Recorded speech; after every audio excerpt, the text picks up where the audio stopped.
No one's going to watch anyway, right? And I want to build this show, yeah. So, hey, guys, how you doing today? This is Dylan's brand new episode 220. It is Saturday, December 9th. So that's 16 days of Christmas? So 2 weeks and 2 days, something like that. Yeah. And normally, this is my co-host, Geri Fletcher, as always. Geri, hey. Usually in December, what we tend to do is with our top 10 list, we tend to do a Christmas themed one, whatever. But we've done a bunch. We've done like 4. So we'll have to think. We'll think of a new one maybe for next year. But for now, I just say, you know what? The Last Jedi comes out on Friday. Actually, the 15th comes out this upcoming Friday. We both like Star Wars, so hey, we haven't done this yet. Let's do a top 10 Star Wars favorite characters now. As always, let us put the stipulations we have down that we always do. 1, there's going to be spoilers. Of course, if you're a true Star Wars fanatic, you've already seen all the movies a billion times. Movie theaters, you own every version of the Star Wars trilogy, the ones with the extended version, the one with the regular version, and both of them, stuff like that. Then also that this is our list. You know, we do not purport to have any knowledge or we are not superior to you in any way. These are just the characters we like. If your character is not on the list, it doesn't necessarily mean we don't like them. We might not like them, but they're not the character that we readily like too much. So all that being said, it's our top 10 list. It's our honorable mention list also. We're going to start with the lovely Geri Fletcher with her honorable mention. So Geri, what's going on? So my honorable mentions are the 3 droids of the series, R2-D2, 3CPO, and BB-8. And I know there's a new one coming out, but I'm not going to talk about him yet because now there's going to be an evil droid supposedly, and then the upcoming one. Anyway, so, you got R2. He's sort of like he was the keeper of Leia's SOS. So, he needs a mention, and then, he's throughout all of the movies. He's sassy. He's daring. He's a great little wingman to Luke, when he's up in the what are they called? The X-Wing fighter. X-Wing fighter, yep. Then you got 3CPO. He's smart, loyal, sensitive, and he gives a voice to R2 because when he responds, and we're like, oh, that's what the beep, beep, beeps were. And then, of course, little old BB-8 who made his appearance recently, but everyone came to love. And, he played an important role in the first of the new ones. I'm blanking on the name of it. Yeah, they whatever they call that first. Now you got The Force Awakens. That's what it is. That's it. Anyway, yeah. So they didn't make my list. Maybe they'll make yours, and maybe they should have. But I felt like they're cute as a little package, so they're my honorable mention.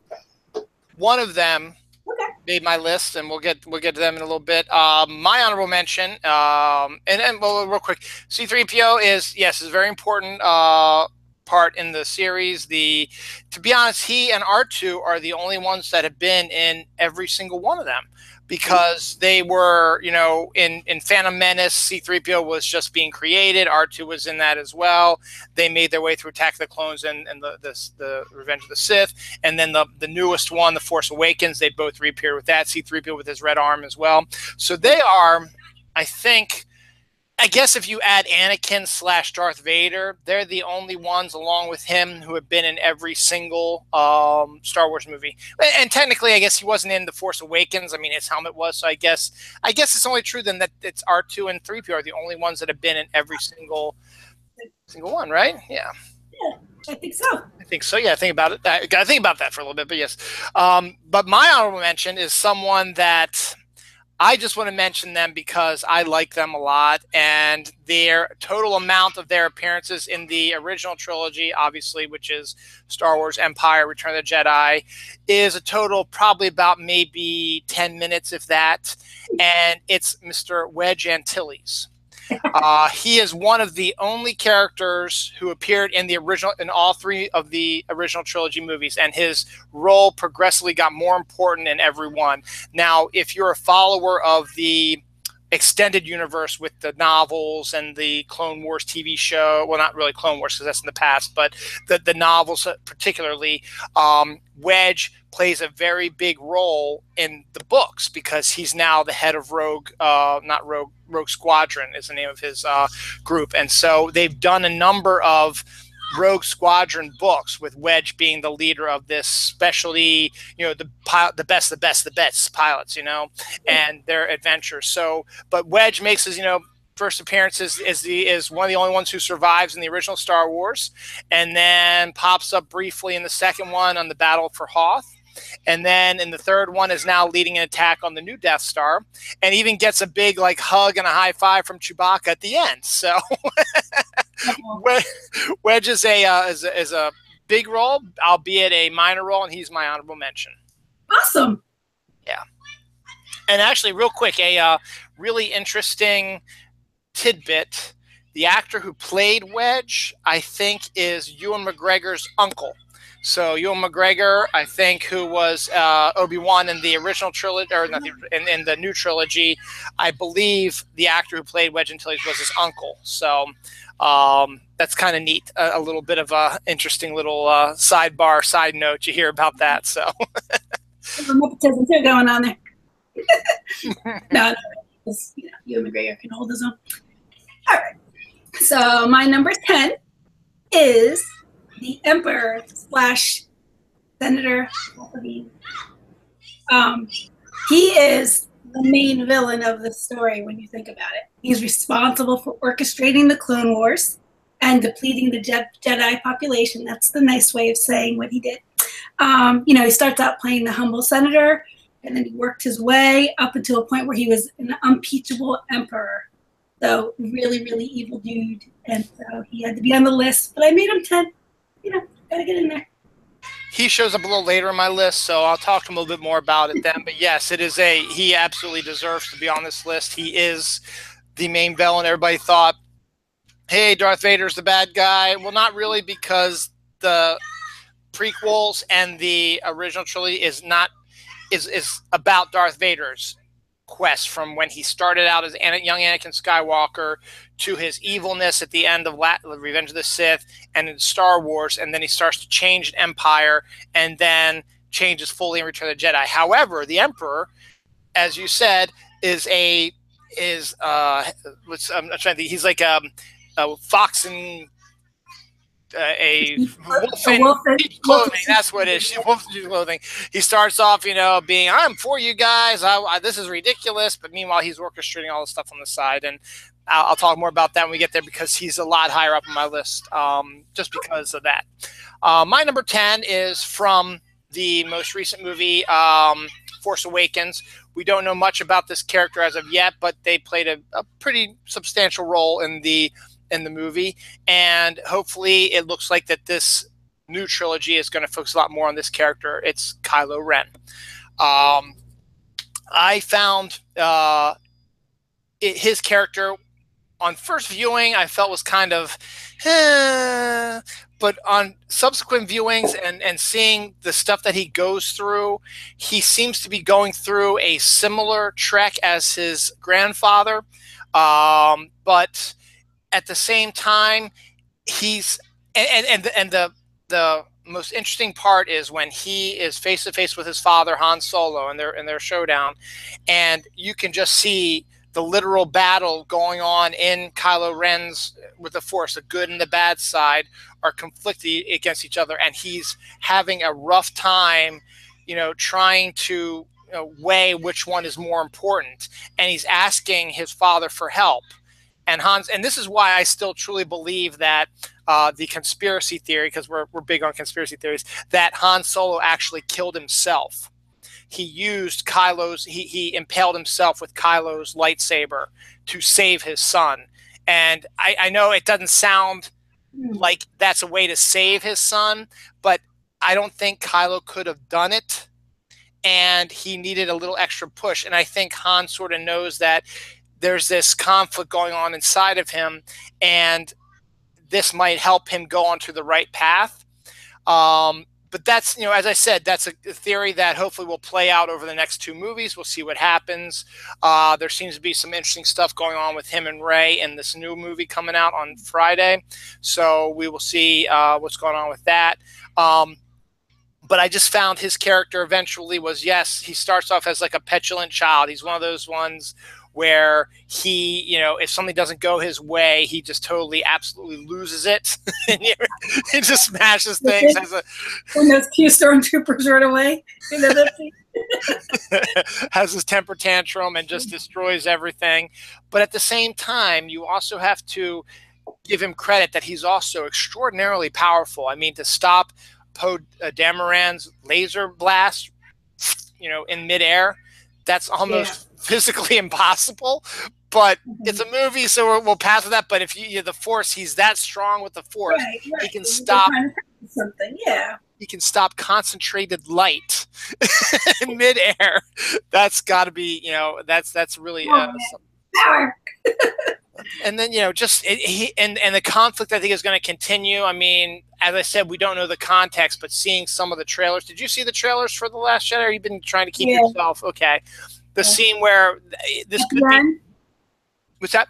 The very end of the trailer where it's him and Rey. Are you talking about that one? There's that one, and also the scene where this could be just the way that they cut it in the trailer, but he's getting ready to blow up like the spaceship, and then it cuts to his mom, Carrie Fisher's Princess Leia, and then he stops because he senses her there, and she sort of knows that that's him also, and he's struggling again, much like he did when he was face to face with his father, about what he should do. So now we'll find out what he does in the end. But I don't think Princess Leia is going to say, go ahead and blow up the ship. It's fine, not this time. So I don't believe that conspiracy theory.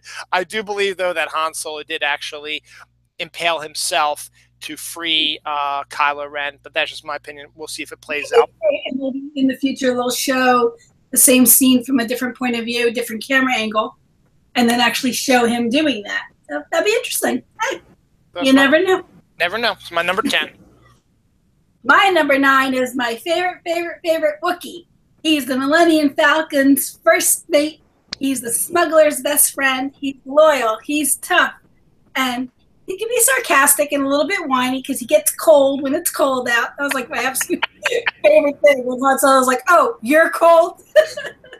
And he plays off Han Solo perfectly. And all he's doing is grunting and making noises. He's awesome. It's Chewbacca. Chewbacca's my number 9. He's on there. It's really weird. When I was compiling the list, Chewbacca didn't even cross my mind, and I don't know why, because I love Chewbacca, and it just He's the minute Spider-Man. Exactly, the minute you said it, I was like, why the hell wasn't he on my list? So Chewbacca's on my. He deserves to be, though, totally, because he is he's the best friend, the best partner you could have. He loves everybody, and when he's mad at you, he'll let you know. I remember, I love in the original Star Wars when he had just met Luke and didn't really know him that well, and they're in the Death Star, and Luke is trying to put the handcuffs on him, and Chewbacca's like, no, don't do it. And then and the whining when R2-D2 beats him in the chess game, and he's let the Wookiee win. So I don't know why Chewbacca isn't on my list, but he totally deserves to be. But yes, he is a wonderful character. It's good to see him continuing into this new trilogy. Oh, I'm so heartbroken.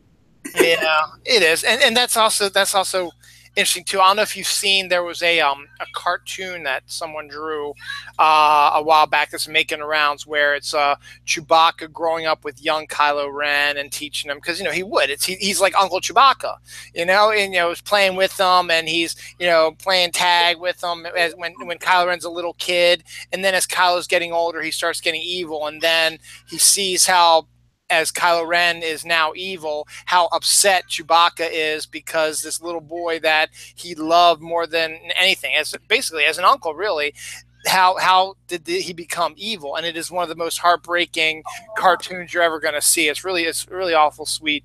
But it's good to see him in Last Jedi, where he gets to punch the Porg. So it's like the Porg's like, ah! He's like, shut up. But yes, Chewbacca's great. Actually, it was interesting. The actor who plays him, Peter Mayhew, was at the Baltimore Comic-Con a couple of years ago. I didn't meet him, but I passed by him. He's a huge guy. He's bigger than I am. Because Dylan's very tall.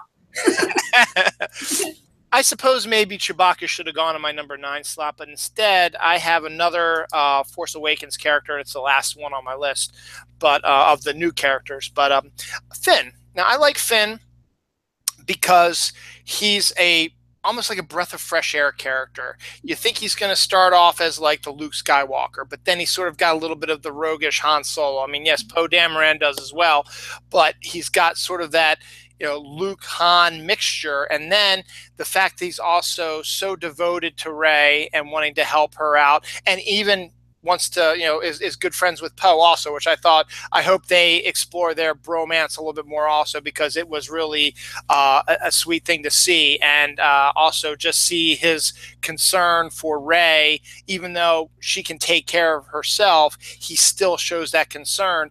And it's good to see a male character particularly also, who is fallible, who does have issues, who is, not roguish 100% perfect all the time. The guy who comes in and saves the day, he's got to get saved a bunch of times, but he has no fear about going in and protecting his friends and doing what does right, even against all odds. The scene near the end where he's taking on Kylo Ren. Now remember, Finn has, as far as we know, has no force recognition, whatever.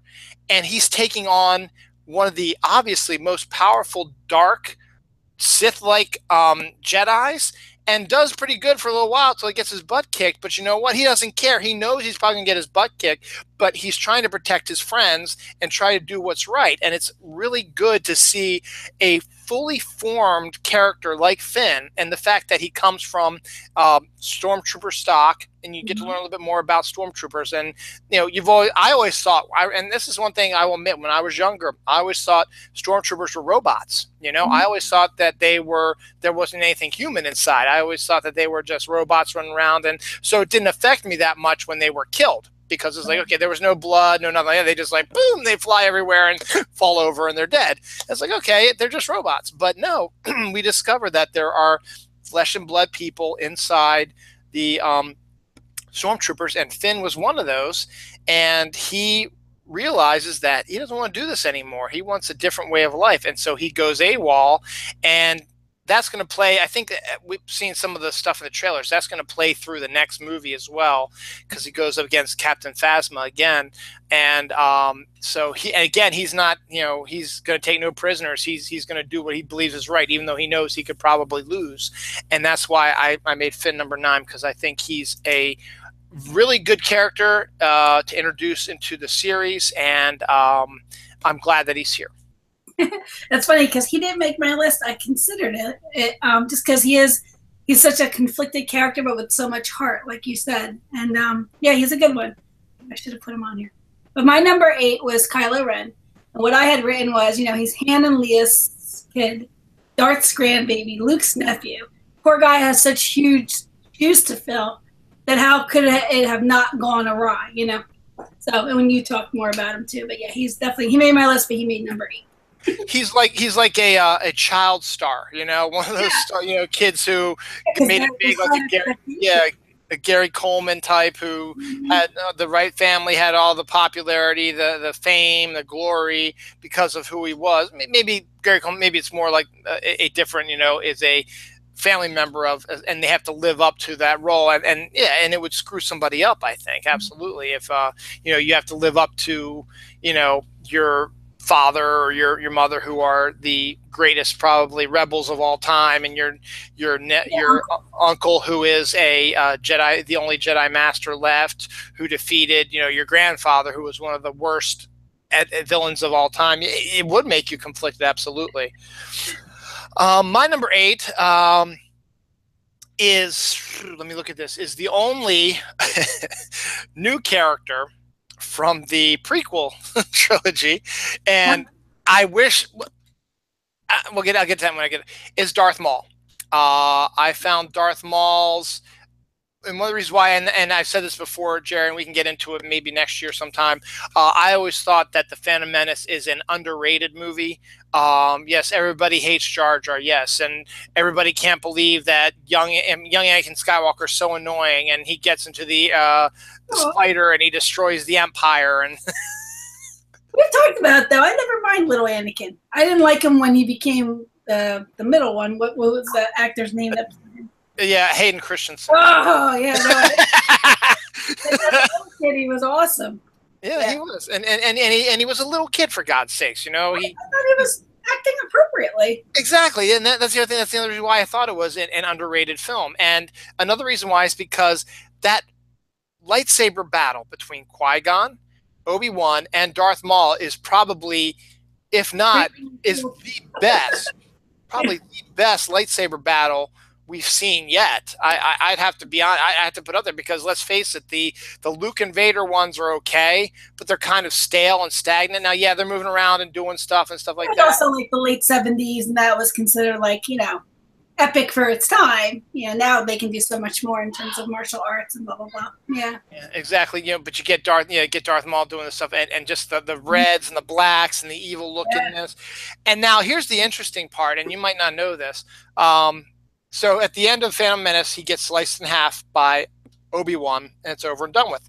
However, in the Clone Wars cartoon, which, by the way, is fantastic. It's on Netflix, actually. I saw Netflix still has it. I thought they lost it a while ago, but Netflix still has the Clone Wars 6 seasons on there.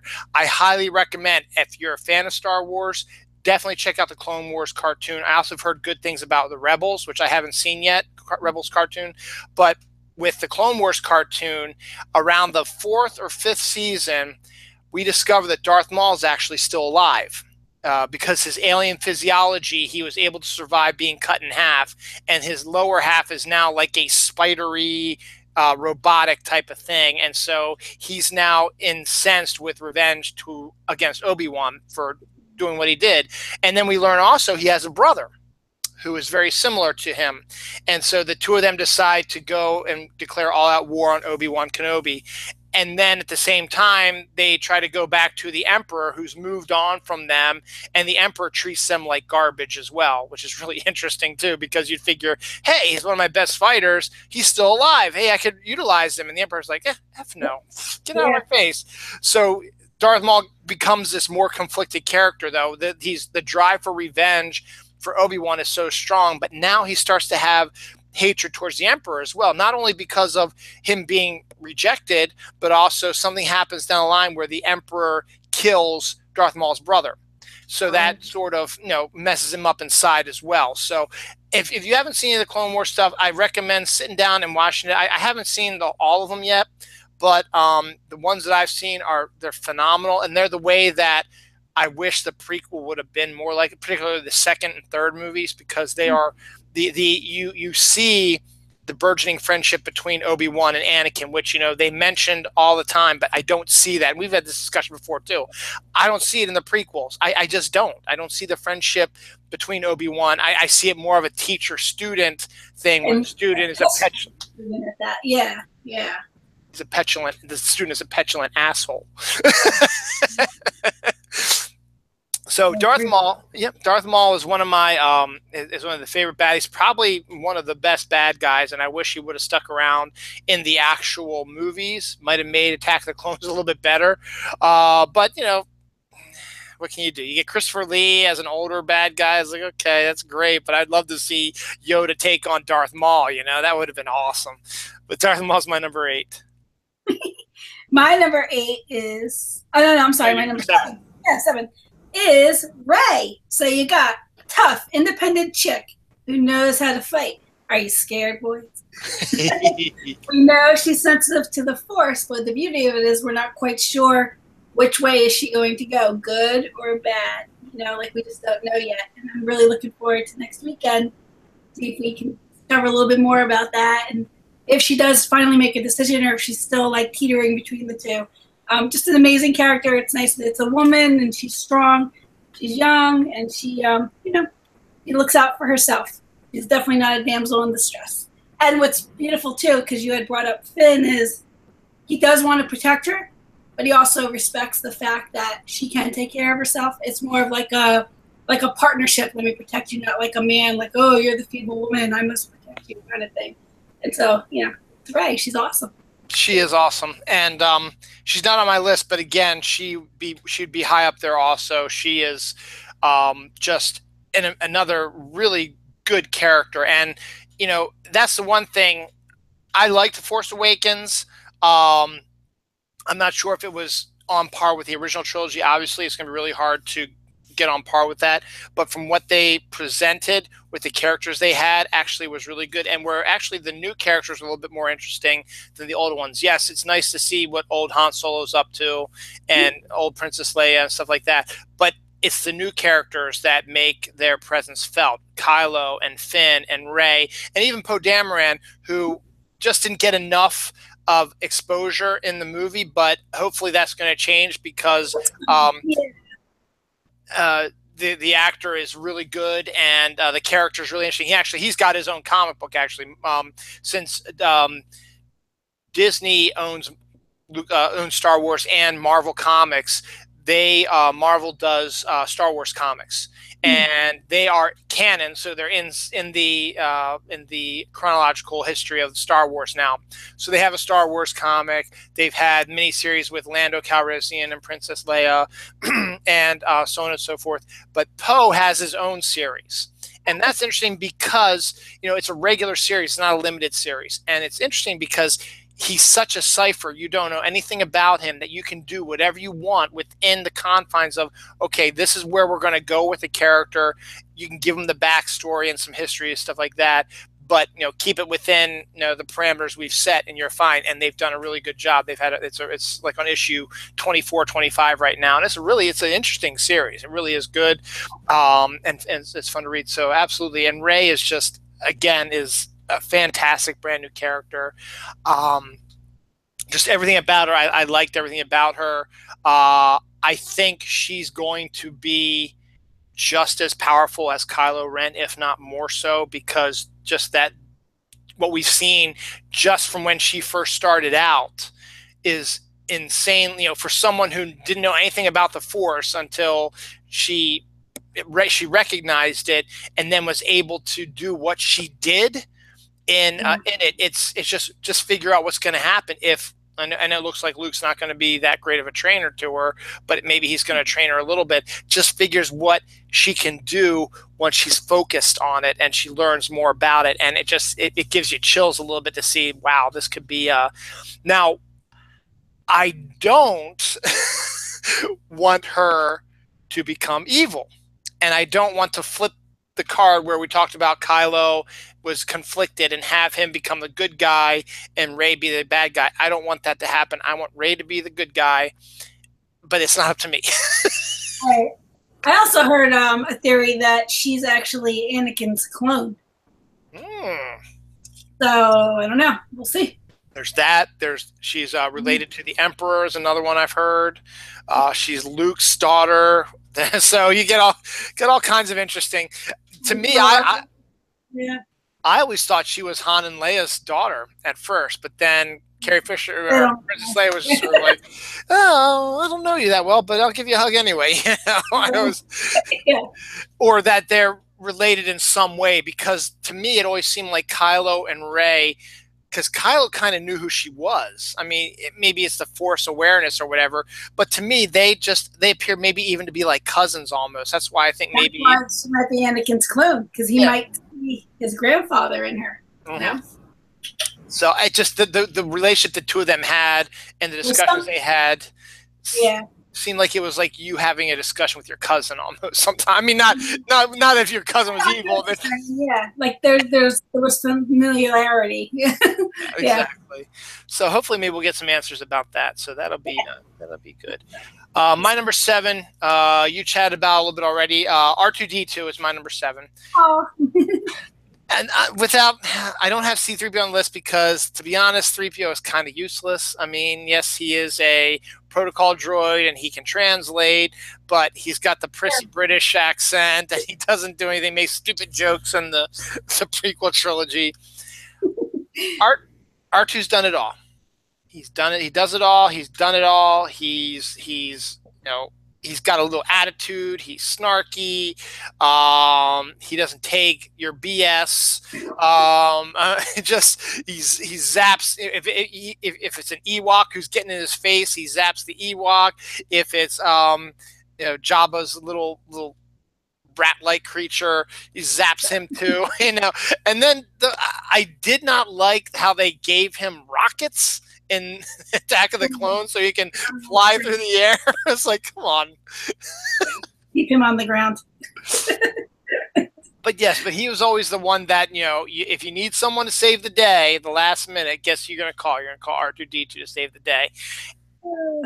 And I kind of like the fact that, you saw that Star Wars and Empire where he always came in and saved the day, but then in Return of the Jedi, when it's his turn again to come in and save the day, he gets shot and blown up by the stormtrooper, and so they have to figure out a different way to do it to get in there, and that was, that sort of saved it from being kind of a joke. Then it was like, okay, well, here comes R2 ex machina, if you want to call it that, where in this case, it looks like, okay, R2's going to save the day, and then, oh wait, no, he isn't, he just got shot and blown up. So but R2 is, he's a partner. He can work on his own. He's loyal. And to be honest, they always talked about how, they erased the memories of the robots. I don't think that they got to R2. I think R2 remembers everything. I know 3PO got erased. I know his mind, I think his stuff got erased from the remembrances of the prequels, but I don't think R2 did. I think R2 still knows everything, and it should be fun to see him reunite with Luke, who has been basically this side of C3PO has always been his companion, but R2-D2 and Luke have that special relationship as well, and it'd be good to see them back together. So that's my number 7. Number 6 for you. My number 6 takes us to a swamp planet called Dagobah. The wisest and probably most powerful Jedi up until that point, and that is Yoda. So, he famously trained Luke. We first meet him, he's getting old, he's an old guy, he's got his cute little walking stick. But then, in Attack of the Clones, when he's a little bit younger, we get to see him in action when he can count. Let me tell you, when he starts flying in the air and zapping away with that lightsaber, that was freaking awesome. Also, you just see this little kid like, he's wise, he's awesome. He did a great job training Luke. He let Luke know that there was another one, as in Leia was a sister. Could he have told them more information? Maybe, but I think that he was generous in that, Obi refused to give information, so he sort of tried to hint and give him little clues here and there. Is that me making that static noise? I think it is. I hear it, yeah, but that's okay. If it keeps going, I'll shut this off. Okay, there. Sorry about that. No, it's okay. He's sort of made like middle of the list. Okay. Yeah, he's a little bit lower on my list because he's such a badass. But yes, absolutely. You see him as this, I love his first appearance in Empire Strikes Back because you don't exactly know who he is yet. You think he might just be some similar little alien on this planet who just happens to, stumble upon Luke and might become his guide or something like that to where actual Yoda is. And so he's like, bang, he smacks R2-D2 with the cane. He's like, mine.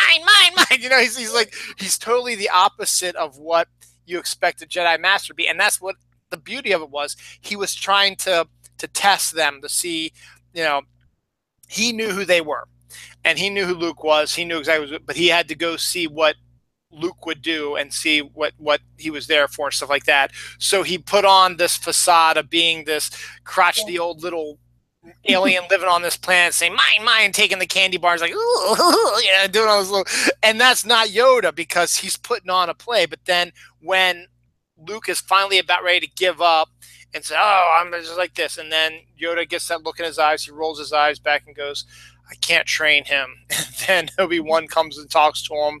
And nope, too young. I don't want to deal with him. And then Luke's like, oh, shit, this guy who isn't messing with me is Yoda.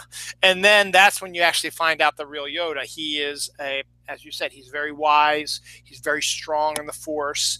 And let's face it, he is very cunning to be one of the only survivors of the 66 Order 66, which was the order the Emperor gave to kill all the Jedi. The fact that he escaped that, and then to see his weakness a little bit in Revenge of the Sith, where he actually tried to take on the Emperor.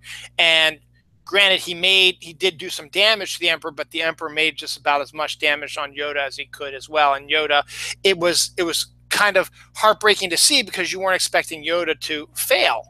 And you kind of knew he had to eventually, because, you know, this is the Revenge of the Sith was the fall of the Jedi, so everybody has to fall. And the fact that Yoda was able to get off planet, you know, and make his way to this swamp planet that nobody would be looking for him at all, and to survive on this planet for whatever it was, 20 some years between that and Empire when he comes back in. The fact that he's able to do all that is just continues to show how cunning that Yoda is. So he's further up my list. We talked about my number 6 a little bit already. It's the Emperor. Again, one of my favorite shots from the Phantom Menace is, we know Emperor Palpatine, or not Emperor Palpatine, that Congressman Palpatine at that time, or Congressman, whatever he was called in Phantom Menace, is going to turn out to be the Emperor. I mean, if you knew your Star Wars stuff, you knew he was going to be the Emperor. You had an idea that he was going to be the Emperor. And my favorite scene featuring him in that movie is something where he doesn't even say a word. And it's at Qui-Gon's funeral, and everybody's all solemn, and he's there, you know, as Congressman Palpatine. You know, he's upset a Jedi. He has to show that he's upset that a Jedi died. And meanwhile, Mace Windu and Yoda are talking off the side about, you know, he was a Sith, and there's always two. Was this one the master or the teacher? And when they're saying, is this one the master or the teacher, it cuts to a shot of Palpatine when he says teacher, and you know, right after he says teacher, it's like, we're basically telling you this is the Emperor. If you didn't realize it yet, they're telling you right now. But it's such a great shot, because you know something's coming. And that's the other thing also, that the Emperor had this plan in his head the whole time, and he had it all laid out, and he was a few steps, he didn't quite expect them to succeed in Phantom Menace, but at the same time, he's got other stuff going on, and he has the clones getting to be made, and he's setting up what's going to happen eventually. And the other thing I like also is, everybody hated Jar Jar Binks. So when in Attack of the Clones, when they they make him a congressman in place of Amidala, and he has to make the statement, and Jar Jar is the one who says we should give all the powers to Palpatine. I always think that Palpatine has been manipulating Jar Jar, because he doesn't have the brain power to get him to say that, which is exactly what Palpatine needed to consolidate his power and become the Emperor. And it's just, he has this great plan laid out, and he's very patient about it, and he gets it done. And then granted, he's all wrinkly and old now, but he's still considered to be the most feared person in the galaxy, and he's ruling it. And, you know, it's really impressive when someone can rule a galaxy. Not just a country's good, you know, planet maybe, but he's running the entire galaxy. And the fact that he did this just goes show you how badass he is and how evil he is. Yeah. And it was just a great seeing him in full form in Return of the Jedi, manipulating even Luke at that point. He's able to manipulate Luke into fighting Darth Vader. Luke's been trying to stop not fighting Darth Vader or to attack him, and the Emperor is able to just keep digging and digging and digging, and then he's like, and then Luke's like, no, and then they have their fight, and then you sit back there, and the Emperor's like, I still got it. Yeah, this is too easy. Absolutely. So I love the Emperor, and he's my number 6. Top 5 here. We're moving right along. My number 5 is another favorite Jedi, and he started out kind of hermit-like and priest-like, and that is Obi-Wan Kenobi. Then we meet him, he's on Tatooine, and you're like, oh, who is this really eccentric, strange person? A lot same as like with Yoda, right? And but no, there's a lot more to meet the eye. He's a loyal Jedi. And then I wrote throughout the movies what he did. So he saved Anakin, and he promised to train him, which he did. Poor guy, nobody wanted that job. Finds Padme's assassins, discovers the clones and the factories that are creating them, and fights Dooku. Finally kills Grievous, and then gives baby Luke to his aunt and uncle on Tatooine. And then he just chills for a while. Poor guy got so much shit done in all those years. And then he's like, okay, now I'm just going to relax and make sure that this kid is safe and playing farm boy and, let him grow up, and then we're going to see what comes in the future. His only con or flaw, I would say, is that he never truly told Luke the truth about Vader. I don't know if he was leaving it to someone else. I don't know. I forget. Did he have a reaction when he realized Yoda told Luke? Did he want to leave it to Yoda? It's one of those things where it's kind of like, why didn't you just sit him down all that time you spent together and just really tell him, No, I agree totally. No, he has that one weird, yeah. That one line that infuriates me is like, what I told you was true from a certain point of view. And just like Luke, I was like, what the hell are you talking about, certain point of view? It's real easy. Right. Darth Vader is your father, not, well, Anakin was a good guy, but then he turned to the dark side and became Darth Vader and fathered you and then became the evil Darth Vader, killed all the Jedi, and is now the guy that you've been fighting recently who killed me also. No, it's not the same. It's not from a certain point of view. Vader did not betray and murder Anakin Skywalker. Anakin Skywalker is Darth Vader. The evolution of that person, and no matter what, that person was still dead. If you went on Maury, yes, you are the father. Absolutely, yeah. That would be so much easier. But I think the reason why is, it was Star Wars. In Star Wars, I don't know if he necessarily wanted to, because at this time, I don't think Luke knew who Darth Vader really was. I mean, he's out on Tatooine. He might have heard something about him, but it would be weird to say, hey, that guy, who's like the assassin for the Emperor? Yeah, he's your dad. Well, that's true. Yeah, maybe that was to show Luke's naivete. That's true. That's a good point. But, but at this point where Luke is in the middle of his training and Kenobi's been around, hanging around in ghost form, watching and learning and hanging out with Yoda and chit-chatting with him and watching the thing, and then when Luke decides, oh God, I got to save my friends. I just saw the future. They're in pain. They're going to die. I got to save them. And Yoda's like, no, dude, don't. You got to finish your training. You cannot do this. You could be tempted to go to the dark side. That is when Kenobi should have said, Luke, the reason why we don't want you to go now, and the reason why this is happening is because Vader's manipulating all this. He knows that you can see this. He knows that's why he's doing it. He knows he's trying to get you to smoke you out, so you will come face him, and he can turn you to the dark side. And the reason why is because he's your dad. Right. That's when you should have said yes. So Star Wars, I'll give him a pass on, but Empire before he's leave, if you're trying to convince him not to go to face Vader, you sit there and you say, Luke, the reason why we don't want you to go is that's your dad, okay? And he's doing this because he wants to turn you bad, and maybe that might have made him think a little bit, step back a second, because then, you hear that the most terrible person in the universe, this side of the Emperor, is your dad. That's going to make you pause for a second. You're going to be like, what the hell? And then he'll be, and then he can get all mad at Kenobi. Then it's like, why didn't you tell me before? And all this stuff. And that would stall enough that maybe they could convince him, stay, finish your training and then go and face off against him. So I agree with that. Obi-Wan's a little bit further on my list too, so we'll cover him a little bit down the line too. But yes, he totally belongs on the list as well.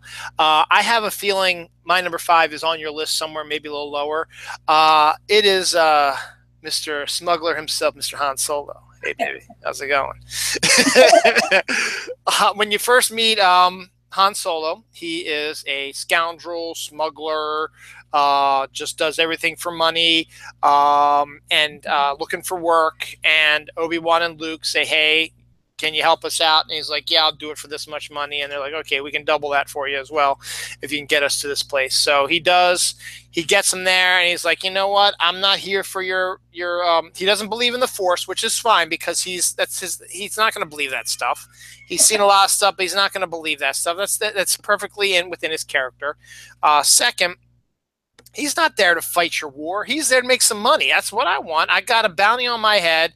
I got to pay this money back so I can live, because I got bounty hunters crawling out of the cracks trying to kill me or capture me. I got to get the heck out of Dodge.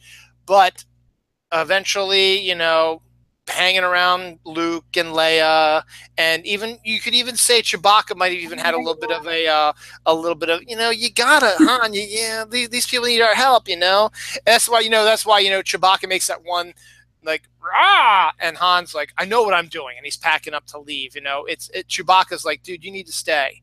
And you need to help these people. And he's like, no, I know what I'm doing. And that probably was like, Chewbacca's like, yeah, I've had this discussion with you. I'm done.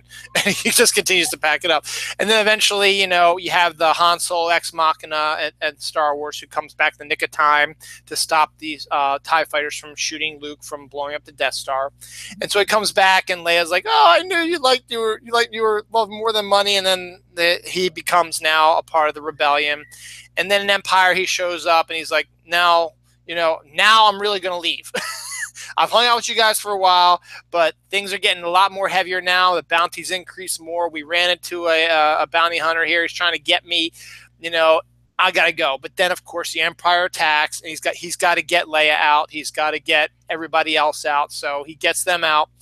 And then that's where Empire sort of works a little bit, is that you split up the group. The group was together in Star Wars, but now you split them up. And now you see the two different stories. You got Luke on Dagobah with Yoda and Obi-Wan, and you got Han and Leia, Chewbacca and 3PO dealing with escaping the Empire with a malfunctioning ship. And that's where you see a little bit more about his ingenuity, about how he's able to hotwire things, and also his slick seduction of Princess Leia is happening during that time. And it works enough that eventually she warms to him.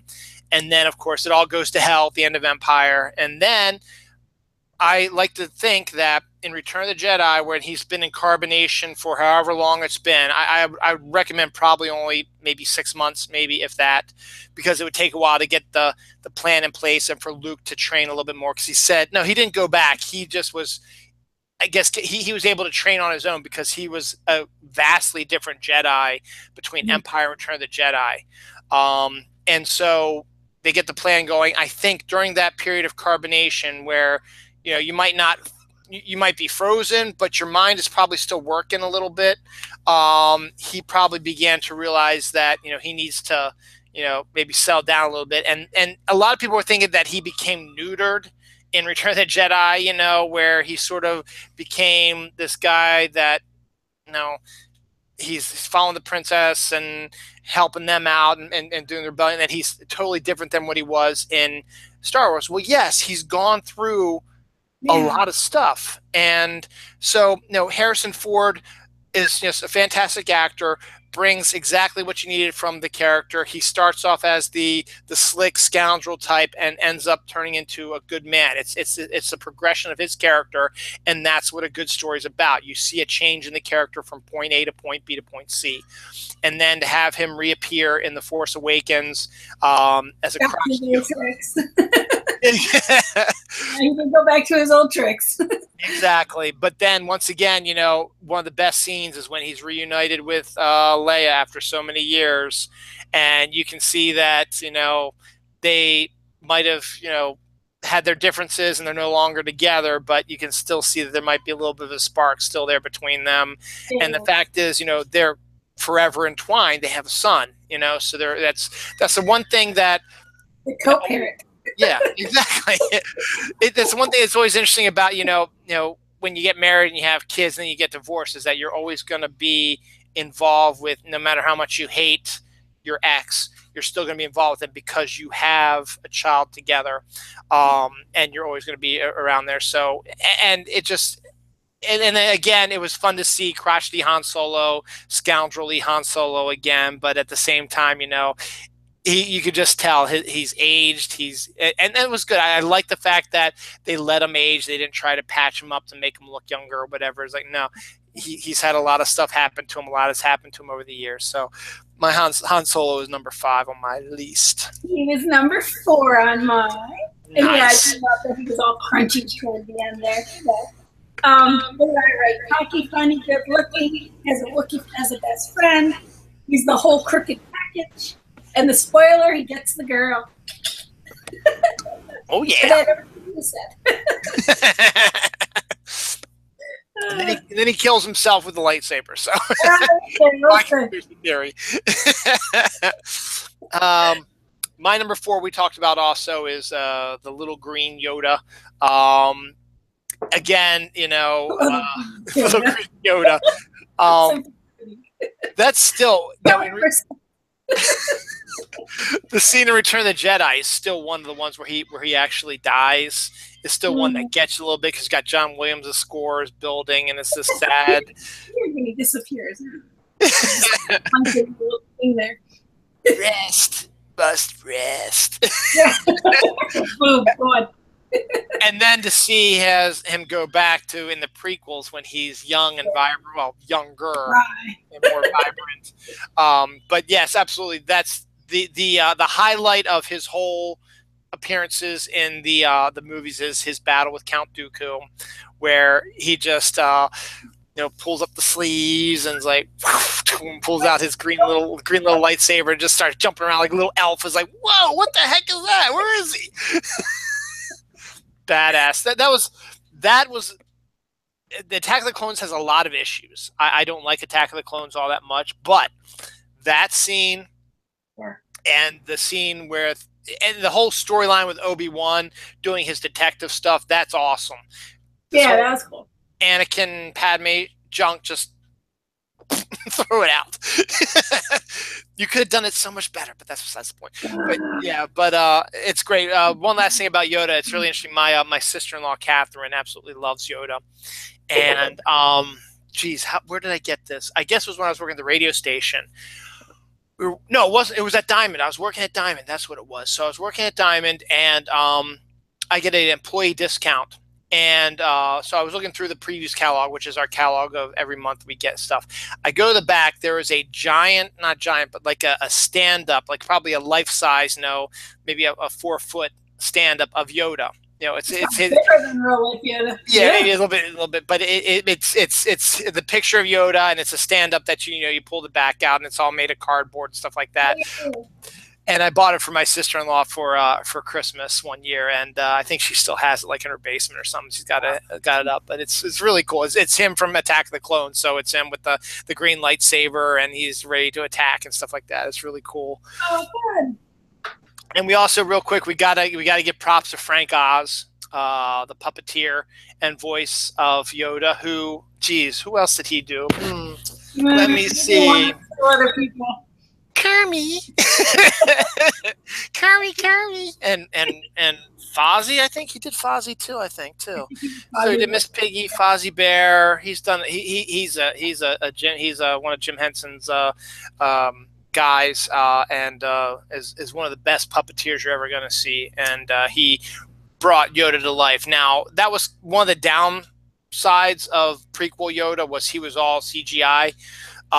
It would have been nice to see more of the puppety type of one. I know you can't do that now because it kind of looks maybe a little fake considering what Lucas was doing with the prequels, how everything was CGI-ish.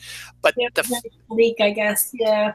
The fact you have solid Yoda with the skin and the puppet and looks more realistic, it gave it in the original trilogy of Empire and Return of the Jedi, gave him more I don't know, gravitas, I guess is the proper word for that, that he was a character there. So Yoda is my numero 4. So number three. Top three. It's funny because I kept switching them.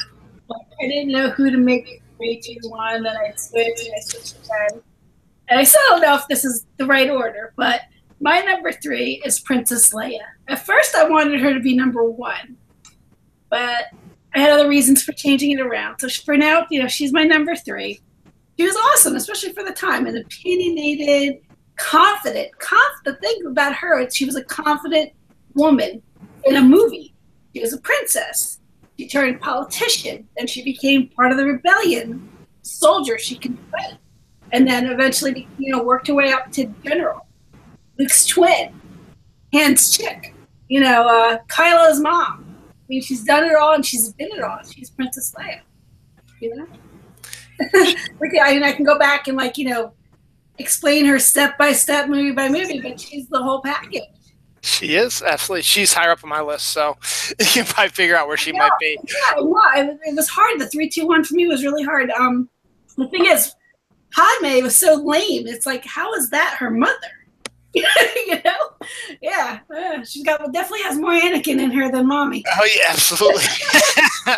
Which is a shame too, because when Natalie Portman's on, she can be a very good, strong type of actress. She can do it. For Vendetta, right? That's the first thing that came to mind. But she's yeah, and again, there is so much wrong with the prequels. I mean, they get some stuff right, and you get little silver linings here and there through all 3 movies. But the biggest thing, the main reason why I truly believe that the prequels failed the most was the relationship between Anakin and Padme, because it was unbelievable. And I think you agree with me on that, right? I mean, we discussed this at length, but you need to get that they were together. Like, you needed to want to care about them. You wanted to ship that, and you couldn't. They just were just monotone, and Natalie Portman was too, which is like, she's won a freaking Oscar for crying out loud, and it's just, she should be able to emote better, but you're only confined to what your director can do. So you can basically maybe blame George Lucas a little bit. I mean, because maybe there are outtakes out there of Natalie Portman being Natalie Portman, and Lucas is like, nope, not good enough. I need you to do it. I need you to bring it down a little bit. Maybe there's outtakes like that. And Harrison Ford were able to do it, Well, to be fair, they did it in Star Wars, which was because Lucas only directed Star Wars. Richard Marquand directed Return of the Jedi, and Irvin Kershner directed Empire Strikes Back. And then, of course, we know J.J. directed Force Awakens. Lucas, meanwhile, directed all the prequels. And then the original Star Wars, because Lucas was a really good director in the 70s. I mean, American Graffiti is a fantastic movie. And then THX 138 is another really, really good movie that he directed. And then Star Wars, it's... I don't think there's really any flaws with it. It's a really well done science fiction, particularly. Yeah. For the time, it is a very well made Star Wars film. And unfortunately, you get, 21st century George Lucas when he did the prequels, and he wants to, and I think what got him was he wanted to play so much with the CGI because they can do so much more now. Because let's face it, he's the guy that created Industrial Light and Magic, the people who did this stuff, and that was where his bread and butter is. He had to get there to a point, so that's why he did American Graffiti, THX 138, and Star Wars. And even I think he did Radioland Murders, which is another one that he directed also, or maybe he just produced it, I'm not sure. But so he needed to get to that point so that now when he can play in the digital toy box that he helped create, he said, this is what I actually see in my head. And you get the amazing locales and and then look, the locales are fantastic. I mean, yeah, that was awesome. Yeah, but there's more to it. You have real life blood, actors and actresses. You need to have them emote more, but it's hard when you're surrounded by green screen and you really don't know what's going on. So you're kind of forced into that. So yeah, I agree. I wish they would have either let Natalie Portman be Natalie Portman, or gotten a better actress and a better actor who had chemistry. Now, that's the one thing you probably should have done is when you were testing actors and actresses, doesn't matter if it's Natalie Portman or Angelina Jolie or whatever, if she doesn't have chemistry with the actor, same with the actor. If the actor and the actress do not have the chemistry you need to sell the relationship, it's not going to work. And it didn't work. You don't care. You just don't care. When they die, you know, like their tragedy should have been a tragedy. Instead, I remember sitting in the theater like, all right, already, just die. Just die and be done with it. Have the babies. We know you're going to have the twins, and let's go. Like, I didn't care, you know. And it also, like, you know, like when you're in a movie and you kind of get lost in it. Yeah. At one point, I forgot at what point in the movie I realized, oh my God, I'm sitting in the theater watching a movie. Like, I wasn't in the movie anymore, you know? And that totally kills it. Any movie out there. Like, you want to be in there, and you want to wait until the credits roll and say the end. Then you realize, oh, wow. And then you kind of snap back out of it. And I never was able to fully get into it. Exactly. I mean, you want to feel bad. You want to feel sad. You want to feel sad when somebody dies. Right. I mean, when somebody dies, you know, they're not really dead. They're acting. We know this. But it's the actors and the directing and the music all combined together to create this feeling that in your mind, it's making you think, oh my God, I'm seeing the death of this character and it's killing me. A good example, and I'll give this credit, when Snape died in the Harry Potter movies. Now, we knew he was going to die because we read the books, but when they actually showed it in the movies, that gets you because Alan Rickman killed it, and the director, David Yates, was able to build it enough that, you know, you had a good actor in Rickman who had been, you know, you had seen this character for 7 movies previous. He absolutely nailed the character, and then he was able to sell the tragedy of his character's life, and the way he died was, you know, you didn't expect Snape to go out that way, being attacked by a giant snake. You thought Snape would go out a different way, but he didn't, and that's where the part of the tragedy as well. That was a tragedy because you knew this character. Rickman sold it. The music, David Yates filmed it perfectly, and then the sequence where Harry looks at his memories, and that just adds the final nail to the coffin. You know, I felt a little bad also. Again, I have to harp on this again. When Han was killed by Kylo, it didn't affect me. Oh, it didn't? See, when I went to see it, the theater, everybody just went silent. And it added like a whole other layer of, oh my God, you know? I mean, I meant to say it didn't affect me as much as Snape dying, but yes, it did affect me. No, my point was that, you know, you get JJ in there and he actually does a pretty good job of selling some of the dramatic stuff. I mean, also when Finn was, you know, you didn't know if he's dead or alive either after being totally destroyed by Kylo. I mean, attacked and beaten up and stuff like that. You didn't know if he was dead or alive. Also, that got me as well. And it appears that he's going to be okay eventually, but he's going to start off, I think, the movie in stasis or something like that, because they showed a shot of him in stasis. Yeah. So we'll see. They do Star Trek. He did the first Star Trek. The death of Kirk's father, Chris Hemsworth. Yes. Yeah, like that gets you too. You know, like he has that knack. Yeah. Yeah, he's you know he's listening to his wife give birth to their son while he is kamikazing a spaceship into a bad guy.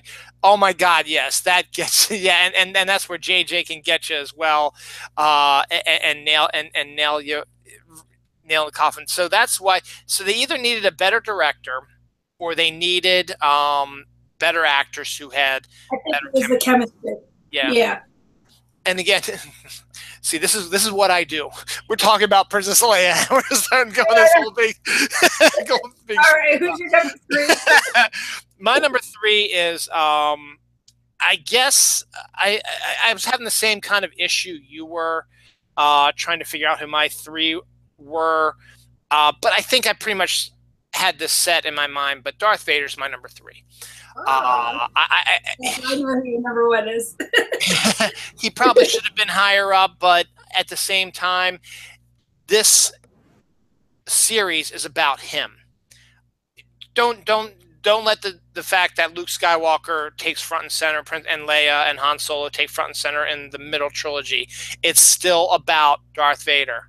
I mean, let's face it, we eventually find out we're following his children. So yes, it's the story, once you've seen the first 6 together, is his story. And then in the 7th one, you're getting a little bit more of, okay, it's not really his story anymore, but it's the next generation's that's still connected to him in some way. I mean, the fact that Kylo has the mask and talks to it as if he's talking to his grandfather, you can tell that Darth Vader still has a presence in there. And that's what they did with Rogue One as well. They brought him in to add that little extra bite to it, because at that point in Rogue One, where it takes place before Star Wars, he is still a badass. Darth Vader is. Before he changes. But this is basically going from, starts off with Anakin as a young innocent who just wants to not stop being a slave and wants his mother and him to live life. He wants to go, he wants to be a pilot, he wants to go into outer space, but he knows he can't. And then all of a sudden he discovers, hey, I got this power, and there's this guy who says he can train me on it. So he gets trained on it. Well, he starts getting trained on it as a kid, and he's expecting that this guy who he respects more than anything is going to be his trainer forever. But, oh, wait, no, he gets killed. And now we have a younger guy who, he respects okay, but not, let's face it, he's not, Obi-Wan is not Qui-Gon. Qui-Gon, let's just say, how different would the movie series be if Qui-Gon had trained Anakin? Do you think it might have been different? It's very possible it might not have been, but... No, because I think it was destiny. Yeah, it's destiny. Yeah, I agree with that. But and Obi-Wan did his best, obviously, to train him. But I think Qui-Gon just had the patience and the stuff like that and maybe had that sort of father figure effect on Anakin, because he never knew who his father was. Whereas Obi-Wan might have been more along the lines of a brother type of thing. So you might not respect maybe him as much in age too, so he couldn't see him appear, Right. He couldn't pedestal him. Yeah. And so then, you're being told all these rules. You can't fall in love, you can't force choke people, you can't do all this bad stuff. If you want to live as a Jedi Knight, you got to follow our Jedi rules. And during Attack of the Clones, he gets horny. He feels he's like going through his teenage years, even though he's probably in his 20s. It just seems like he's going through teenage years. He's got his rebellious streak going on. He's horny. He wants to, he wants to live his own life. He doesn't want to follow the rules anymore. And then they go and this is the thing that drives me crazy about the Revenge of the Sith, is that the Jedis are basically saying, become Darth Vader, when they say, you've fought very well in the Clone Wars, you've done a good job, but we're not going to, we're not going to give you the respect that you deserve. And he does. Let's face facts. He probably deserves some respect, from doing that. Now, here's the thing that gets a little interesting, which they never mention in the Revenge of the Sith, but if you go and you watch here's where the Clone Wars cartoon comes in handy. Anakin actually becomes a teacher. He has a Padawan. He has a female alien who is much like he was as a young person, headstrong, sarcastic, doesn't listen to him, and he has to become the master, and he has to teach her how to do stuff. And that's the thing, is there was never any romantic entanglement, because he had his eyes only on Padme, but he saw a ton of himself in his Padawan Ahsoka Tano, who is actually one of the greatest characters in the series, but a lot of people don't know who she is because they don't see the cartoon. Ahsoka Tano is one of the greatest characters out there, and she shows a really good progression in the cartoon. So he becomes her master, but the two of them actually, they sort of fall more into a partnership. He's supposed to be the master, but she and him, basically, he's not really teaching her that much. They're sort of on the same level. And yeah, and I thought that, it might have been easier to swallow if they referred to the Clone Wars cartoon in Revenge of the Sith, because I don't think they overlapped. I think they did it after Revenge of the Sith, so they came up with this idea for Ahsoka after the fact. But if they, in retrospect, knew they wanted to do something like this, if you have something happen to his Padawan, that would probably be a more reasonable way of turning him to the dark side than... I really don't know why. He's afraid that Padme's going to die. A stepping stone. Yeah. He would just fixate Padme's going to die. Oh no. Yeah. I mean, and I guess nobody does that. I guess with his mother dying and he doesn't want to die, that's his motivation for being on the dark side. Because the Emperor's like, let me tell you about this Emperor who fought death and won, because he knew what Anakin wanted. Anakin wanted to not die. He wanted to save people. He didn't want anybody to die. But I think having Ahsoka possibly die would be a more reasonable idea for him turning to the dark side than, as we mentioned before. Now, Ahsoka did not die in the series. Basically what happened was she ended up taking the blame for a situation where she was protecting other people, and the Jedi Council kicked her out of being a Jedi, and so she went off on her own, and that sort of caused some issues with Anakin, because now he's like, I failed as a teacher. My one shot to be a teacher, to train her to be the greatest Jedi Knight of all time, and she gets kicked out of the Jedi Council. What does that make me look like? Now, maybe if we had sort of that background, then maybe the fact that they decide, you can sit on the council, but you're not a master, maybe that would make more sense, because, hey, guess what? You failed. Yeah, I guess. I don't know. I just take issue with it, because I feel like as they're physically training, they're also mentally training. Being a Jedi is also psychological. Mm-hmm. So if he had this whole fear of death and he was harping on death, you would have thought they would have worked on that with him. That's why it's kind of hard to swallow, Oh, no, I agree. I agree with the way they did in the movie was just absolutely awful, and just he probably deserved to be a master on the council because of his war record, because of the stuff he did. But you could say, well, we were sensing some dark in him. Well, as you said, Jerry, work on it then. If you sense some dark, say, hey, maybe we need to bring him back a little bit to the light. Maybe we need to up our train a little bit. So then, of course, he switches over to Darth Vader, and then gradually the main trilogy, the main trilogy focuses on his redemption. And I love the fact that, at the end of Empire, after he reveals that he's the father to Luke, that's when he starts to change. And you can tell in the last scene where, Luke has finally accepted the fact that Darth Vader's his father, and he's recovering on the ship, and Darth Vader's looking out, the window, and he's calling to his son, and Luke hears him and calls him father for the first time, and then they get away. Yeah. And we've been seeing in Empire Strikes Back, whenever something bad happens, Darth Vader kills the Admiral who did it.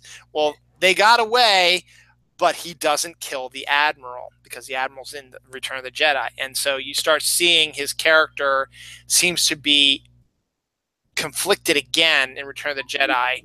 He's not as evil, but that's when the Emperor has to come in and sort of say, you know what, he doesn't say it outright. He's like, I'm kind of sensing something in you, buddy, so I'm going to be here to he says, I'm going to put you guys back on track, meaning the Death Star. But in the end, let's face facts. He's sitting there saying, Darth, he didn't tell Darth this, was like, I'm sensing something's going on with you, and I got to set you right. I got to get you to stay on the dark side. I can't have you switching over. So that's why Darth Vader's my number 3. Awesome. My number 2 is Luke. Ah! So Luke Skywalker starts out as a whiny, bored brat on Tatooine. He lives with his aunt and his uncle. He is a farm boy. He knows how to kind of tinker and fix droids. And he wants adventure. He wants life. And his uncle's like, nope, go tend the farm. Until one day when he buys the droids, he buys R2-D2 and 3CPO. and he's fidgeting around with R2, cleaning them, kind of getting in there, and boom, Leia's SOS message appears. And that's when his journey begins. He decides to go see old Obi Kenobi or old Ben or whatever he refers to him. I love how he refers to him. He's like, yeah, that hermit guy out up in the mountains. Let's go see him. And then everything begins and everything unfolds. Obi-Wan tells Luke of the Force, and he journeys with him to Dagobah to meet Yoda and train with Yoda. He befriends Han. He saves Leia.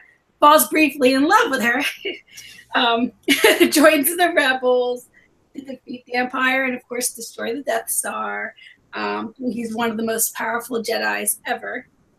He ends up disappearing, and then we find out through BB-8's missing that piece where his location is. And love the way the last movie ends with Rey climbing up, finding him, and going to hand him back his lightsaber, and we're going to see what happens from there. But yeah, Luke Skywalker, my number 2. He's not on my list. Oh, wait a second. Then who's your number 1? You'll see. Yeah, no, he has to be. He's sort of the catalyst because he connects Vader to everybody else. Yes, he does. But to me, look, don't get me wrong. I like Mark Hamill. I like Luke's character. It's just, I don't know.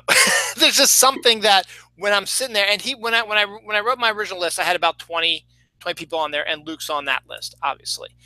But it's just when I was breaking down the list, I started thinking about the characters that I really, really enjoyed. And now, while I liked Luke's character and stuff like that, it's still, maybe it's the whininess from the first one, but that's the character, and I understand that. That's his progression. He starts off, he hasn't known anything like that. If all I was doing was being a moisture farmer on a godforsaken desert planet, I'd be whiny too. All my friends are leaving to fight. I want to fly. I love doing that stuff. I get it.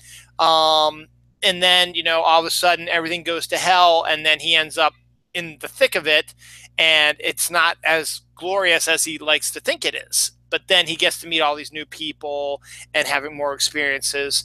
It's just, I don't know why he's not on my list.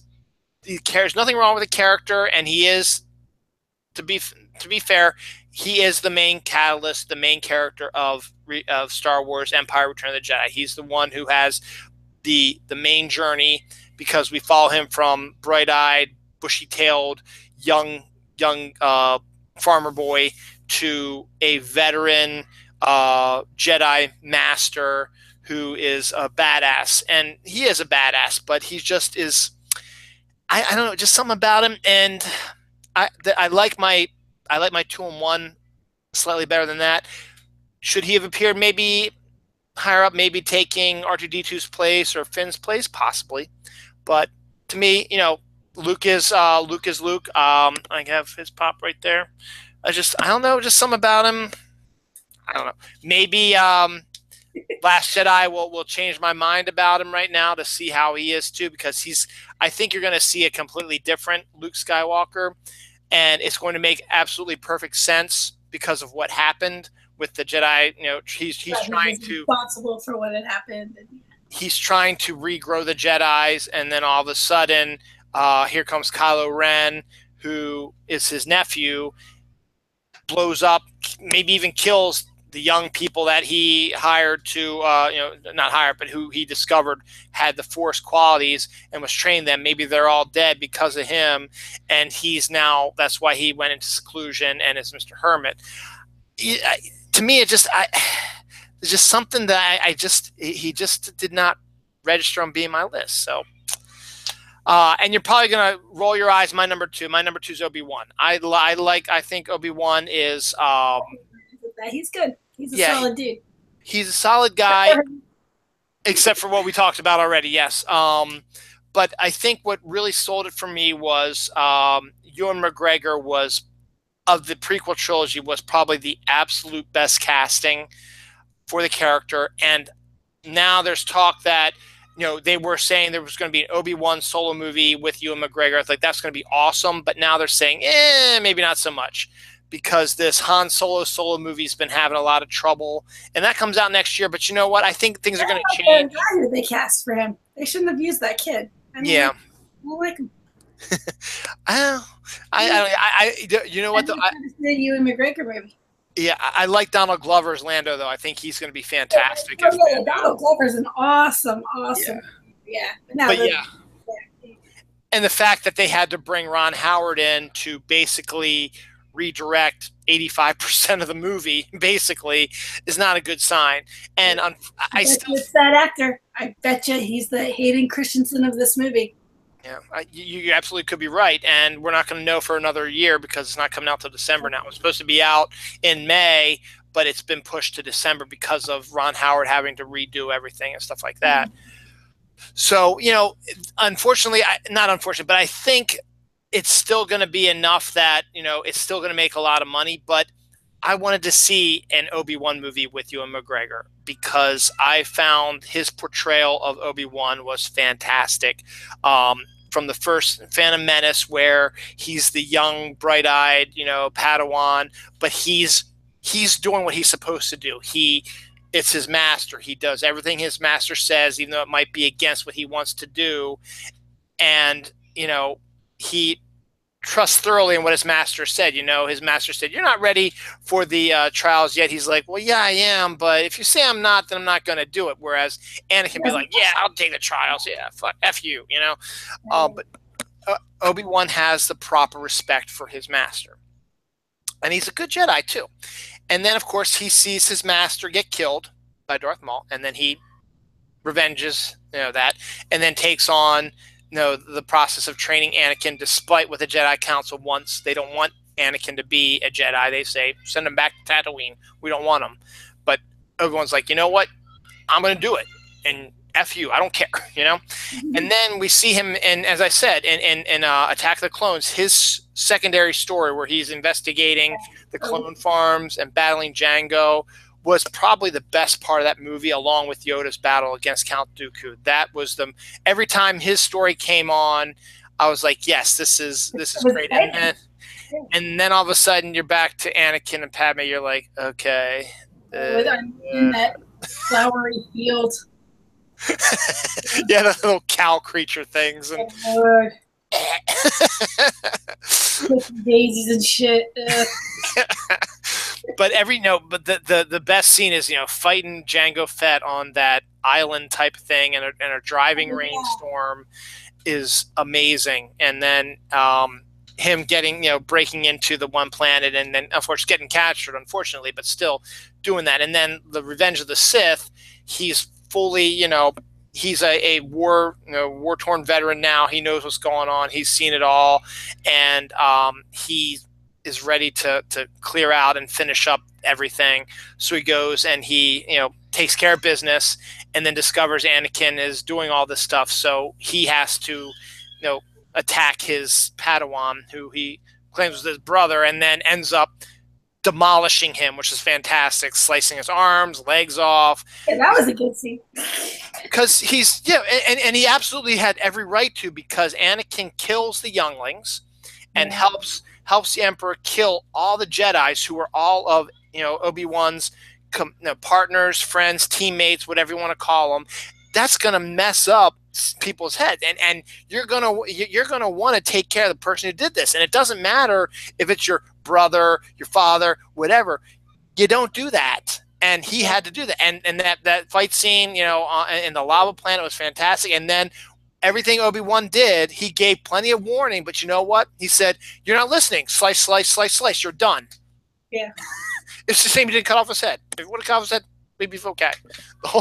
There'd be no Darth Vader. There'd be no Star Wars, Return of the Jedi, Empire Strikes Back, and be done. And then he becomes a hermit. And then comes back as Alec Guinness, and does a good job as Alec Guinness also. Alec Guinness does a good job. Ewan McGregor as Alec Guinness does a good job too. And he ends up, teaching, a little bit, training a little bit of Luke, and he does a pretty good job. And then he decides that, okay, I see Luke and everybody are buy the ship. I got to buy him some time so they can get away. So he sacrifices himself, and has the best line is like, if you strike me down now, I'll be more powerful than even you can expect. And Darth Vader's like, yeah, whatever, dude, and kills him. But then in the end, turns out to be absolutely true. And then one more time, I got to add Obi-Wan. Again, you got to check out the Clone Wars whenever you get a second, Jerry. I think I think your boys will like it too. It's a lot of fun. It's a lot of good action. Obi-Wan is his character is fully formed in the Clone Wars as well. We find out that he is fairly similar to Anakin. He actually has a woman that he's enamored of also, and we get to see them interact a little bit. But at the same time, the difference between him and Anakin is he respects the Jedi code. No matter how hard he wants to be with this woman, he can't, and she realizes that, but she still hates him for that because she loves him just as much. And they actually have, granted it's a cartoon, they have better chemistry together. Now, here's the funny thing. This is really fun. This you're going to get a laugh out of this. The cartoon Padme and the cartoon Anakin are just as awkward as they are in the movie. I swear to God. And luckily, Padme's doesn't interact with Anakin all that much. Be that way. It didn't. You say that, and we know Natalie Portman's caliber. Maybe it was supposed to be that way. That's weird. It's better in the universe. Those two, And it's better when you actually get, because it is a TV series, you have plenty of episodes you need to cover. You get some solo Padme episodes where she's with other people, and she has better chemistry with them, and she actually shows a good range of character in that. But she really doesn't have any interaction with Anakin in the Clone Wars. Them that way. Yeah, so strange. It's very weird. And now, is it possible that maybe in later episodes and later seasons, which I haven't gotten to yet, that it's a little bit different? It's possible, but from what I've seen, the first 3 seasons I've watched of it, it's just like they're barely together, and when they are, it has that weird awkwardness that was in the movies. Whereas the Obi-Wan and I think the woman's name is Sabine, I think, their chemistry is like red hot. And it is you're like, God damn it, why don't you just hit that, But you can't. You just can't. You have like a love child floating around, but you can't. Yeah. Maybe they do. Maybe it's Rey. Yeah. Probably not though, because a lot of people haven't seen the Clone Wars. Yeah. All right, so that was my number 2. So they could always flashback it. Yeah, they could. Possibly. That would bring Ewan McGregor back. Yeah. So I think Ewan McGregor did a fantastic job, and I hope somehow they're able to let's get a good Obi-Wan movie, please. I could see him going to producers and then being like, "You want to ship this? Sure, we'll give it to you. It's Ewan McGregor." Yeah, and he wants to do it. Right. And that's the great thing. Also, he loves the character. He wants to do it. Especially if there's this forbidden love thing going on. That'd be terrific. Hey, there we go. We got the movie. We're the producers. Yes, listen, Where's the money? All right, your numero uno. My number 1, it's Anakin / Darth. The story is his. This is his story. He's the original Dark Lord. He's feared. He's aggressive. He's not afraid to kill. He's quick to kill. He wants to be the Supreme Jedi. And Supreme Evil Jedi, but Supreme Jedi. When we're introduced to him, he's trying to build the Death Star, for God's sake, and blow up planets. He doesn't want to just kill people one at a time. He wants to wipe out entire planets at a time. Well, it's space station, but it's the Death Star. He also wants to kill Obi-Wan Kenobi. And soon we find out that he's Luke's father. We find out from him when he says that famous line that will go down in history forever and ever. Shocked us. He awed us. In the beginning, his evolution is just incredible, from this cute, sweet Anakin in his journey into the dark side. But it doesn't matter that he was cute and sweet. We're like, fine, that's what he was in the past. We want Vader. Where's Vader? We want the evil. We want the nasty. And I think the most I ever feared him was in Rogue One. Funny enough, at the end when he's trying to get the space station plans, and they're fighting him and running through that what's like a spaceship. Yeah. And right as the doors are closing, whoever has it last in hand flips it through the door as it's closing and gets it to the rebels so that they then can leave and go bring it to where they need to bring it. And he was this close to getting them, and he was scary, and it's like he wanted it, and that just made it amazing. Yeah, that's a good. Yeah, it's Darth Vader. We switched things. Darth Vader's number 3 for me. Princess Leia was number 3 for you. Yeah. Darth Vader's number 1 for you. Princess Leia's number 1 for me. Ah, funny. Just because she was 1 for me at one point. Yeah. Because she is by far the strongest character in the whole series. And this is one of those, when Carrie Fisher passed away, what everyone was saying about her character, Princess Leia, she said, Princess Leia, she lost her whole planet of Alderaan, which she witnessed. She had her boyfriend get frozen in carbonite. Then she found out that Luke Skywalker was her brother, and Darth Vader, the worst villain in the galaxy, was her father. Mm-hmm. And then when they had their happy ending, Han and Leia got together, got married. They had a wonderful kid named Ben, and he ends up turning into a bastard named Kylo Ren. And Han Solo leaves, and then Han Solo gets killed. Her old lover gets killed by her son, apparently, from what she believes as well. Her brother, who she relied on for a long time, has run away and being, hidden while she's still fighting. And she keeps fighting. She's the strongest character in the series because she's had all the shit jumped on her. And she just goes, because she's strong.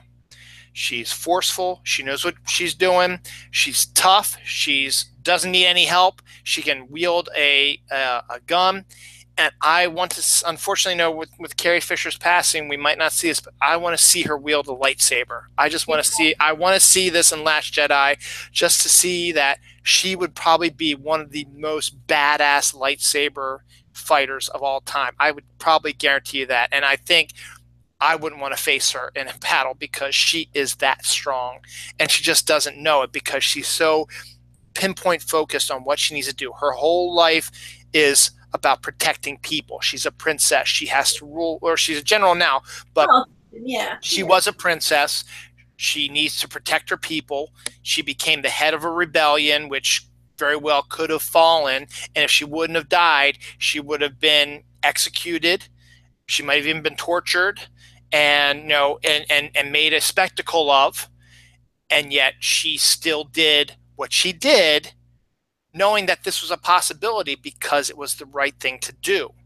And then to have all this shit fall on top of you and just wipe it off. I mean, we don't know what her mental state is, but she doesn't let it affect her. Yeah, because true. When she knew Han died, granted, they had been estranged for a while, but let's face facts. They were together for a long time, and they have a son together, and they had this whole history together. When Rey comes back, and she already knows because she sensed it from her with her Jedi-ness, but when Rey comes back all upset and distraught, she knows exactly what happens, and the first thing she does is, you would think that Rey barely knew Han.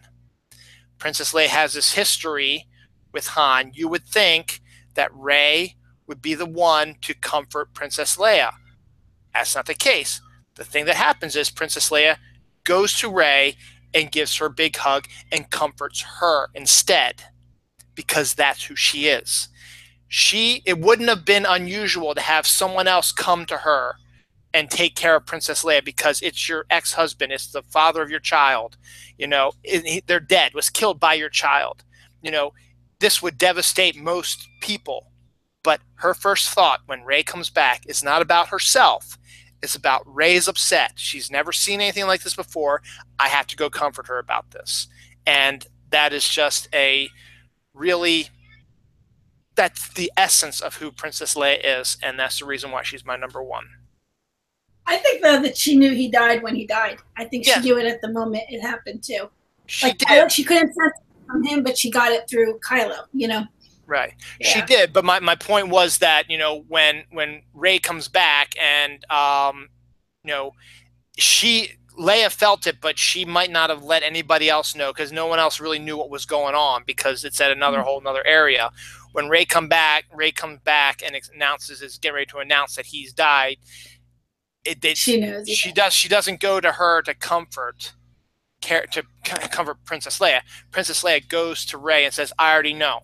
But still, the fact is, it wouldn't be unusual to have other people comfort Princess Leia and for Princess Leia to break down, but that's not who she is. So I wonder if Luke knows. I wonder if Luke knew too, if he sensed it all. Like, in the beginning of this new movie, if she has to sit there and explain it, I don't think that would be right. I think that he should just automatically know that his brother-in-law got killed by his nephew. I think so. And I think you're right. I like the idea that, even though it's not his son, but it's his nephew, they still should have that connection. And the fact is, they still have that connection because he probably spent a lot of time with Kylo when he was Ben because he could tell that he had this force sensitiveness in him. And we'll probably hopefully find out what went bad with that. So that's what it is. So, I mean, The Last Jedi looks really, really good. I'm looking forward to it. I probably won't see it this weekend. I don't know.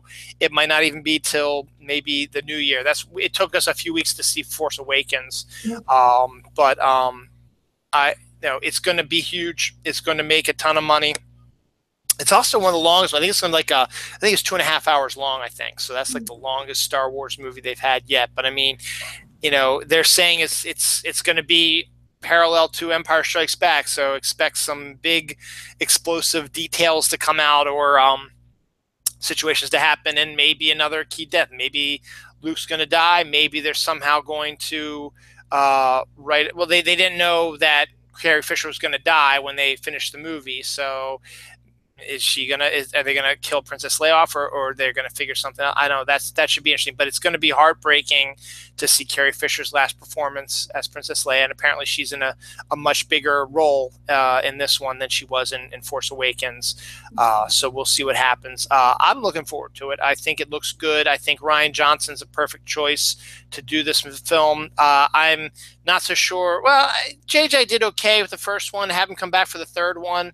Might be interesting. I would have liked to see what Colin Trevorrow would have done. He was the guy that directed Jurassic World, and he was supposed to direct the last one, the trilogy, but he ended up dropping it, and JJ took it back, so he's going to be directing the last one. So you had JJ, Ryan, and then JJ, and now Ryan's announced. I don't know if you saw this. Ryan's going to do his own trilogy now, but he hasn't revealed what it's going to be about. So it might not be a continuation of the Skywalkers. It might be completely new characters, different time frame. So we'll see. So it looks good. I'm excited for it. Cool. Yeah, me too. Yep. And I think that's it. So cool. Thanks, Geri, for hanging out. It's a little low-key December episode of Dylan Ho's list.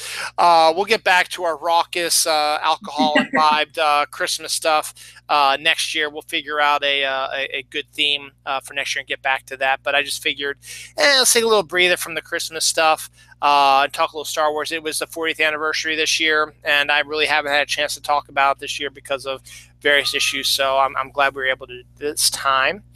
So I want to wish you and your family a happy Hanukkah coming up on Tuesday, right?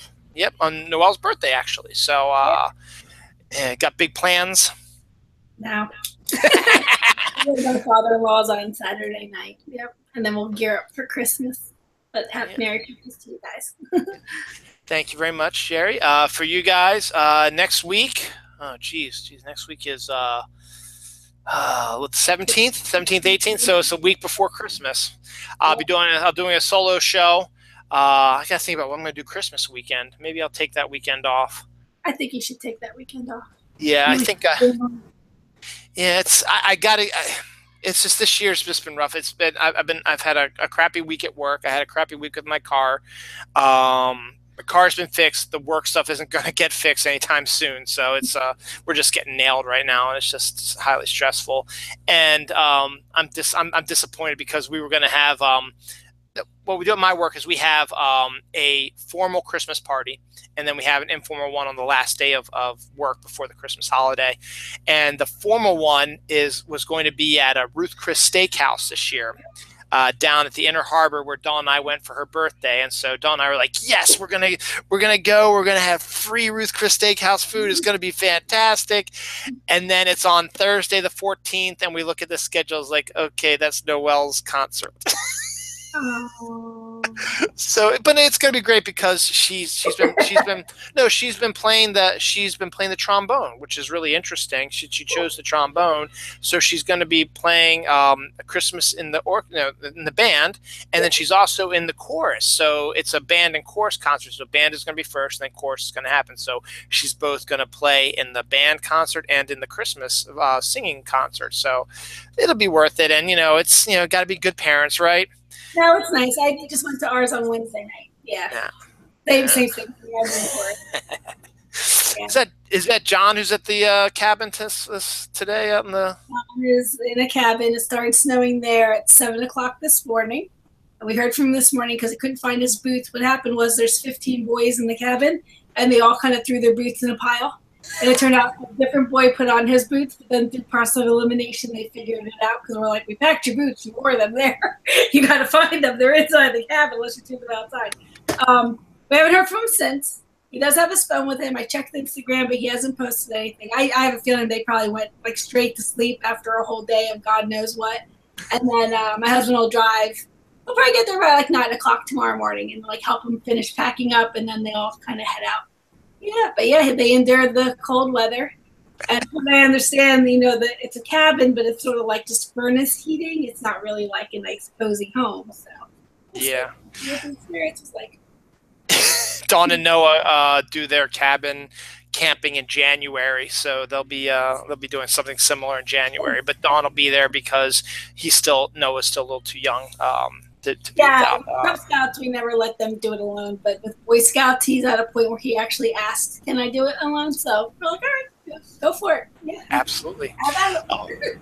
One last thing before we go that is Star Wars related. This is silly, but this is a real thing actually. Wednesday, December 13th is Take Your Porg to Work Day. So if you have one of the new porgs, the new stuffed animal or Funko Pop, they say take it to work and take pictures of it at your work and post it. And it's like the Funko group or another company is the one who's doing it, and they're going to post the pictures. They give you a hashtag and stuff like that. So I didn't get myself a porg. Take it to work. So it's a Star Wars connection. We'll see.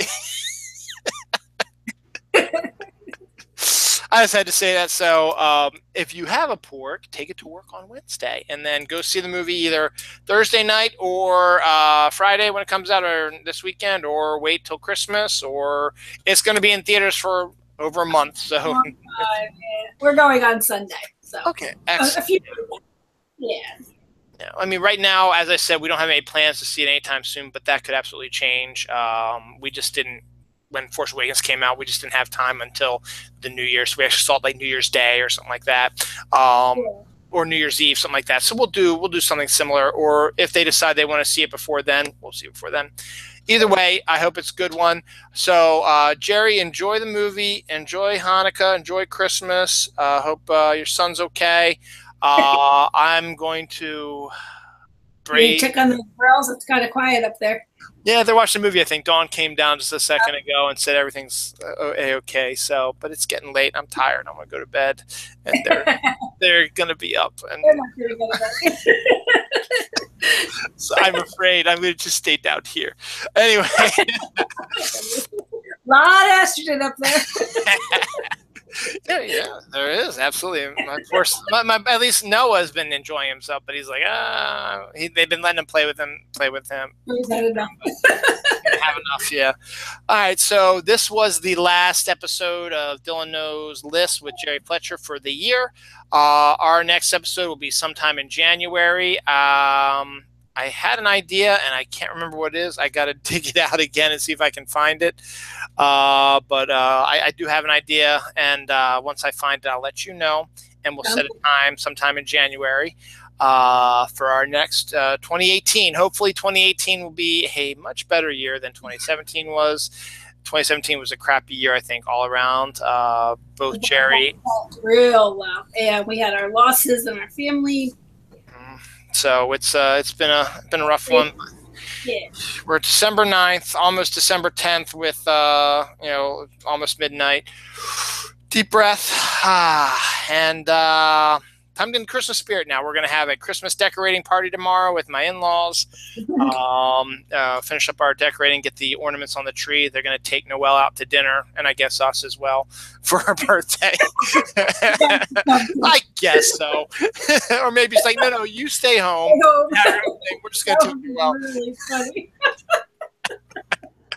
Actually, it's really cool what my mother-in-law is doing for her this year for her birthday. Is really cool. She still does this with Dawn. She takes Dawn out shopping. They make a whole day of it. They go to lunch and they drink alcohol, and then they go and they do shopping, and she gets stuff for Dawn for Christmas. In this case, it's for Christmas. It's usually around this time, but then they also do their Christmas shopping for the kids and myself and my father-in-law and stuff like that, and her sisters. So they do that. So what she's doing this year for the first time is instead of just buying her a bunch of stuff, she's going to take Noelle. I think it's on Saturday, next Saturday, the 16th. She's going to take Noelle out shopping, and Dawn might go with her. It depends on, she's going to ask Noelle, do you want your mother to go or just want us to be the two of us? And my mother-in-law says, here's your budget. It's going to be like, say, $150 or $200 or something like that. Maybe even $500. I don't know. It's my mother-in-law's money. She can do whatever the hell she wants with it. And they'll go to a bunch of stores, and Noelle has to stay within that budget. So she sees one big present that she wants for her birthday that fits within, it's like $100, then boom, that's your present. Or if you want a bunch of different, like smaller presents, shopping spree. So it's going to be whatever she wants. So that's a really cool idea, I think, and should be really interesting. And I'm sure Noelle will probably want Dawn to go with her, just say, hey, maybe help me out with what I should do or whatever. The sky's the limit for an 11-year-old, right? Absolutely, yeah. 12-year-old. 11. She is 11, yeah. Coming up on Tuesday. So, so with that, we covered the holidays, Star Wars. Now I got to go upstairs and face the children's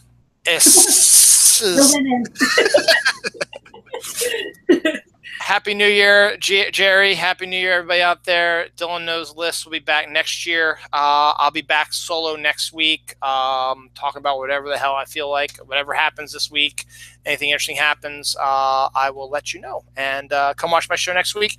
And Geri, again, absolutely fantastic. Another great year in our books. What's this number? Year 4, something like that. We've been together doing this show. So, wow. And everybody, Happy New Year. Thank you. You too. And I will. It's so funny. We're having this discussion, but then you and I are going to talk like on Twitter, like tomorrow or something like that. The next time we talk. All right, everybody. Thank you very much. Thanks for watching. Heading out. Hopefully to get some sleep, but probably not. But hey, it's fun. All right, guys. Take care. Happy New Year. Merry Christmas. Happy Hanukkah. Happy holidays. Bye-bye. Star Wars.